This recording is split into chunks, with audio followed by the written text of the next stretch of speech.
Welcome to the program. Governments and opposition leaders are appealing for calm after 4 people died in fighting at a Beirut university. The clashes broke out as an international donors conference in Paris were pledging almost $8 billion in aid to rescued Fouad Signora's embattled government. Al Jazeera's Owen Fay reports on the student protests that have descended into chaos and bloodshed. According to eyewitness reports, the protests began in early afternoon as an argument in the student cafeteria of the university. Those arguments quickly turned violent, and students loyal to the government and those for opposition supporters were soon clashing with one another across the campus. Rioters armed with sticks and rocks squared off, setting fire to cars. Thick smoke was soon billowing across the university. Political leaders did their best to intervene. I call upon you once again, with all the powers and means you have, to channel your powers and energy toward this reconciliation, towards reaching national unity. By late afternoon, the situation escalated as reports came in of a rising death toll, with scores of people on both sides being injured. Rival television networks in the Lebanese capital carried the clashes live and blamed each other for the violence. As ambulances began ferrying casualties from the scene, the Lebanese army moved in to try and take control of the situation. Soldiers were dispatched to try and intervene between the rival factions, yet even as they did so, local residents began reporting the violence was spilling out into the streets of local neighborhoods. Throughout the day, leaders from both sides have been calling for calm, urging their supporters to exercise restraint. Our head of movement, who is the speaker, Mr. Nabil Berri, made a strong appeal for the Lebanese majority and opposition to calm down and to keep in mind that this is Lebanon. We don't have to lose it, and we have to work hard to maintain stability. So far, those calls have gone unanswered. Owen Fay, Al Jazeera. Well, the latest violence in Beirut comes as the Lebanese Prime Minister was in Paris to ask for aid from the international community. Let's take a look at what they came up with. Well, international donors have promised some $7.6 billion in aid for Lebanese Prime Minister Fouad Signora.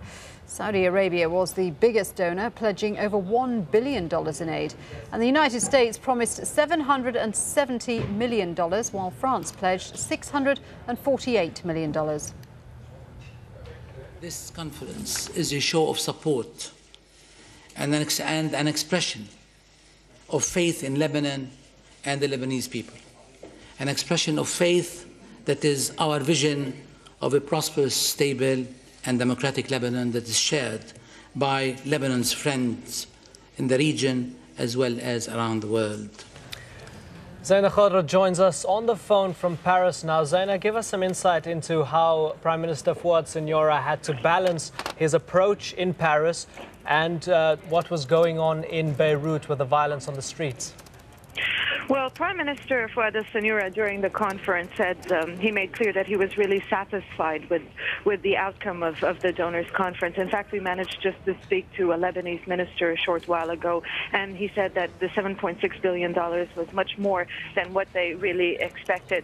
And that Signora said that some of the money will be immediate and the rest of the money will be long-term financial help. But when he addressed the problem or the violence that was witnessed in Beirut today, he spoke in Arabic. He called on the Lebanese to exercise restraint, not to resort to violence, and he said that this would not serve the interests of Lebanon.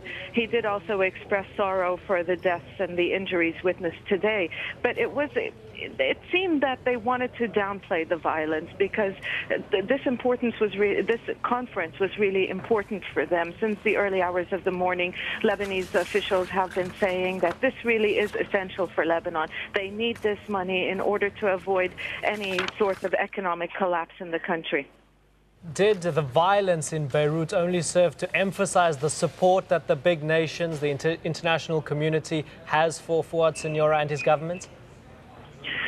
Well, yes, this is what they made clear. I mean, U.S. Secretary of State Condoleezza Rice stressed that Sanura, in her words, was a great leader, and the international community actually stands by him, and that they would deal with him as an elected government, head of an elected government. So a lot of solidarity expressed for Sanura's cabinet, even though all day long we've heard the officials stressing that the money and the financial contribution is for the whole of Lebanon and not just his government. But they did mention the political unrest would complicate matters, but also they stressed that dialogue was the only way. Zaina Khodr in Paris, thank you very much. And our correspondent Rula Amin can join us live from Beirut now. Rula, obviously we've seen these violent scenes of cars on fire, running battles between students, reports of snipers on the roof. It looks as though weeks of political tension in Lebanon is spilling over into something worse. Does it look as though sectarian divisions are widening?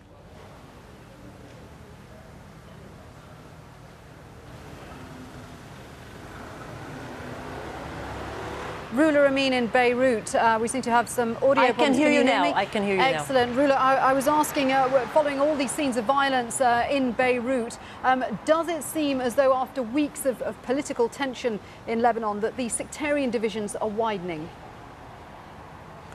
They are widening, however, it's not just sectarian, it's also political.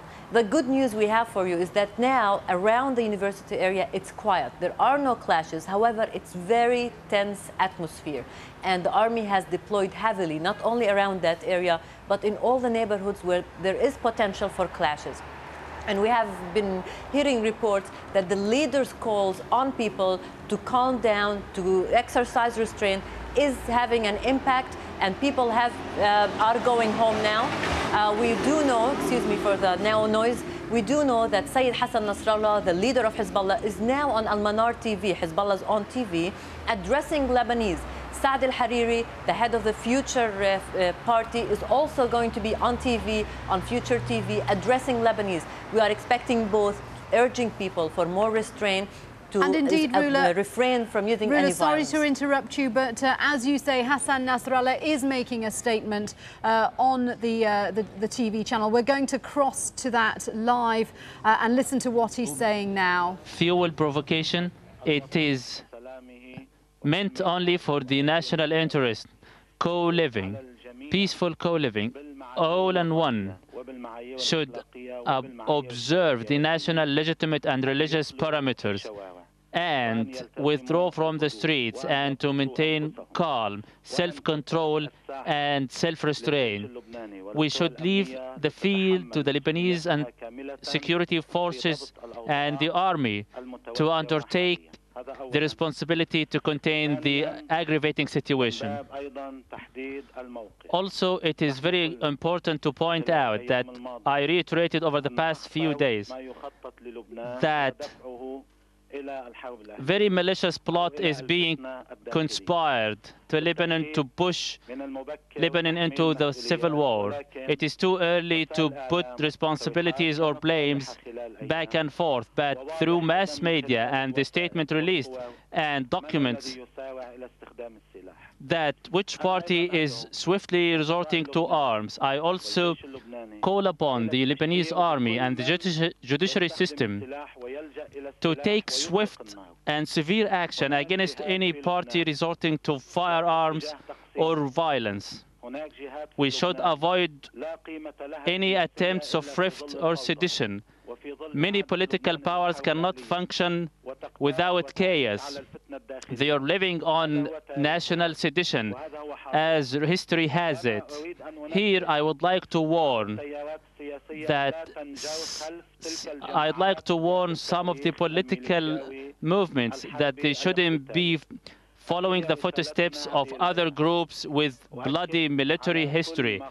I also reiterate all the statements released by the political forces and Here, the national opposition, when they staged a one-day strike on Tuesday, was meant that all the information received that there were certain attempts for militarized confrontation. For that reason, the opposition took a very bold measure, and this was approved by all the leaders of the Lebanese opposition, simply because all the information and input we had is that there are many attempts to turn Lebanese streets into battlefields.